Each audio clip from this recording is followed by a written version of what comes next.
alta. Ana şuna bak. Büyüye. Büyüye bak. Tamam bakıyorum. Lambam yandı.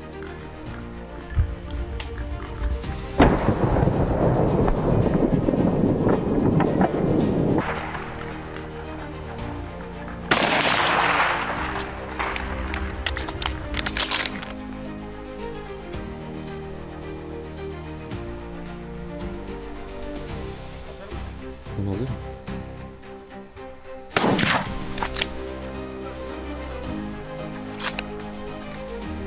Bekle. Atma.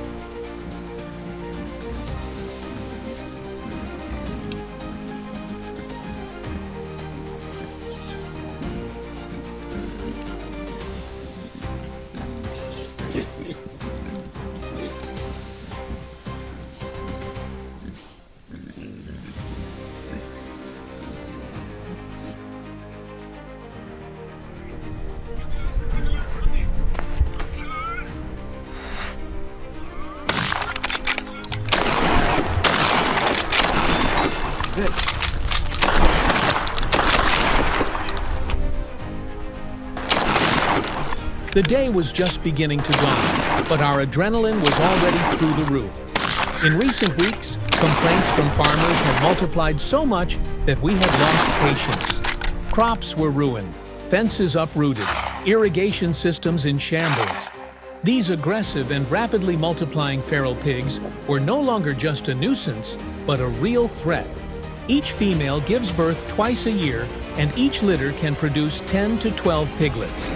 This means that if we don't intervene, we may soon see pigs not only in the forest, but even in the city center. That's why today, as a team, we armed ourselves with our guns, prepared our dogs, and set out, not just to hunt, but to protect our environment and defend the labor of the villagers. Our first stop was the dense forest behind a farm belonging to Edric's family. As soon as we entered the area, dogs started barking, which meant we were on the trail. We spread out in silence, Edric going around to the right while I took the left bank. The crunching through the trees grew louder. The sound of dogs suddenly grew louder, and then, there it was. The first pig, its black body burst out of the trees and ran straight towards us.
The first contact took place about 20 minutes after entering the forest.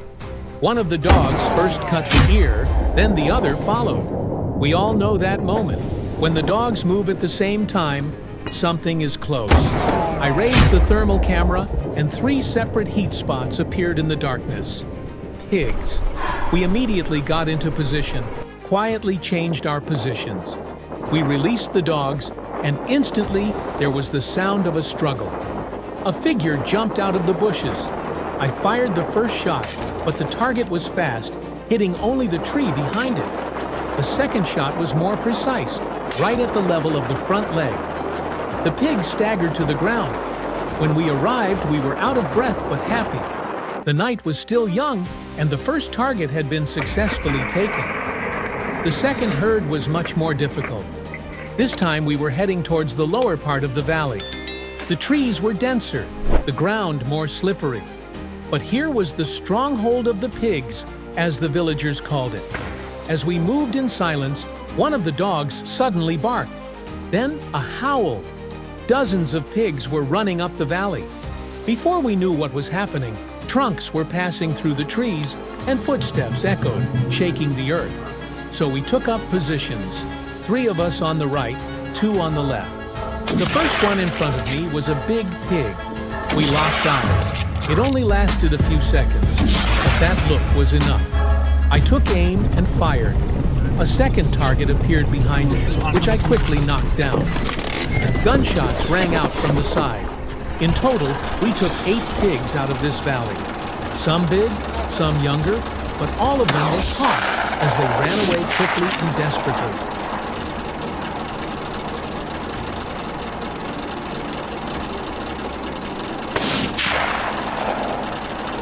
Düştü o.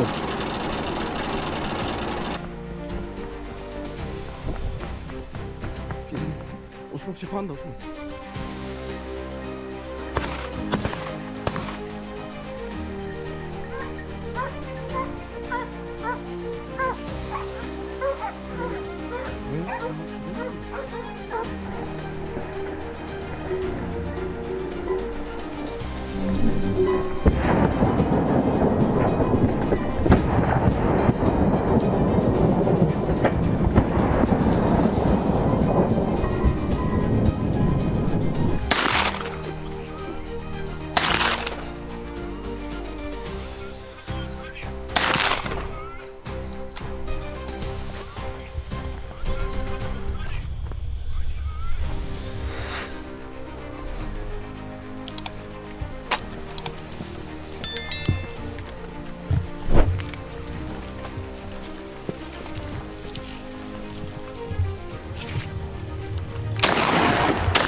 The forest was unusually quiet as we stepped deeper into the trees.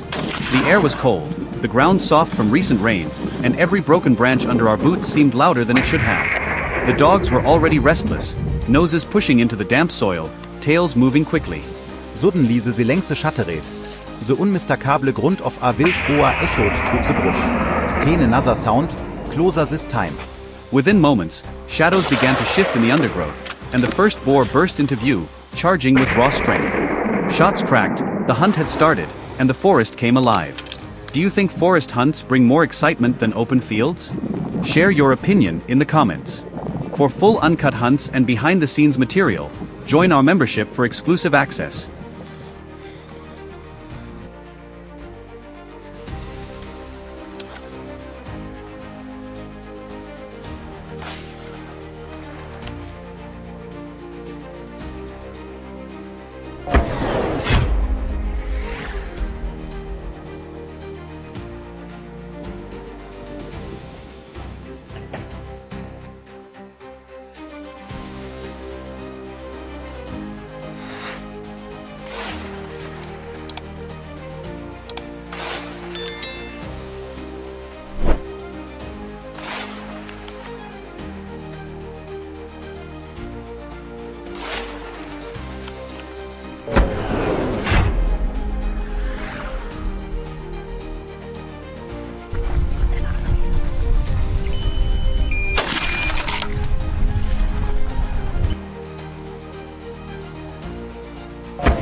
The morning started with a heavy silence inside the dense forest. The ground was damp, the smell of wet leaves strong, and the air felt tense, as if the woods knew what was about to happen. Our dogs picked up the first signs quickly, noses down, tails sharp. Then we saw it. The soil turned up, roots ripped apart, clear evidence of a large herd moving through just hours before. Not long after, movement stirred in the brush. The first boar burst out, then another, and suddenly the entire forest seemed alive with their chaos. Shots rang out, and the hunt had begun in full force. What do you think? Are forest hunts more challenging than open field hunts? Share your thoughts in the comments. If you want access to the full uncut version of this forest chase, consider joining our members section for exclusive footage.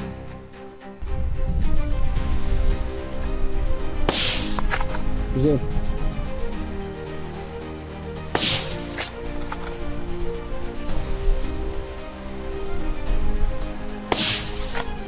Çok. Hemen üst. Değdi sanki, değdi. Bacağı gitti. Yanından geçti. Hangi Osman abi? Düştü herhalde. Tamam.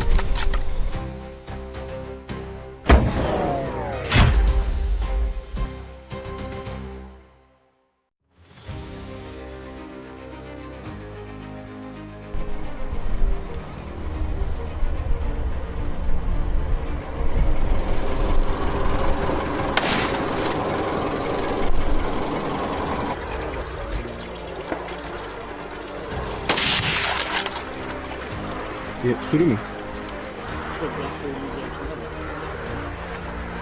Arkadaki şöyle.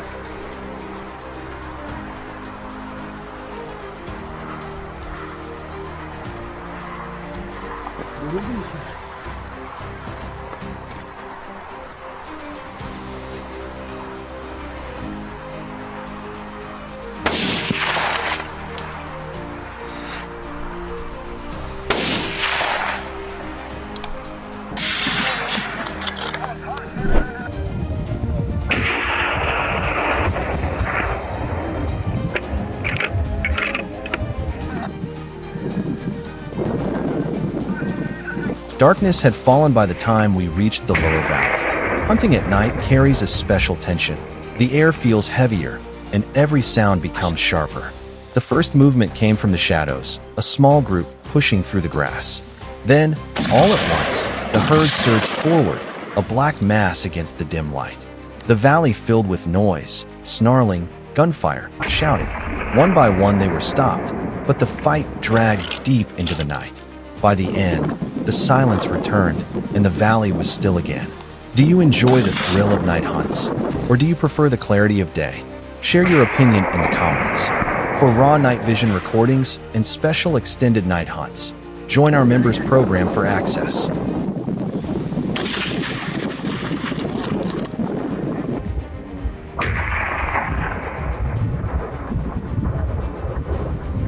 Daha kaldı biri.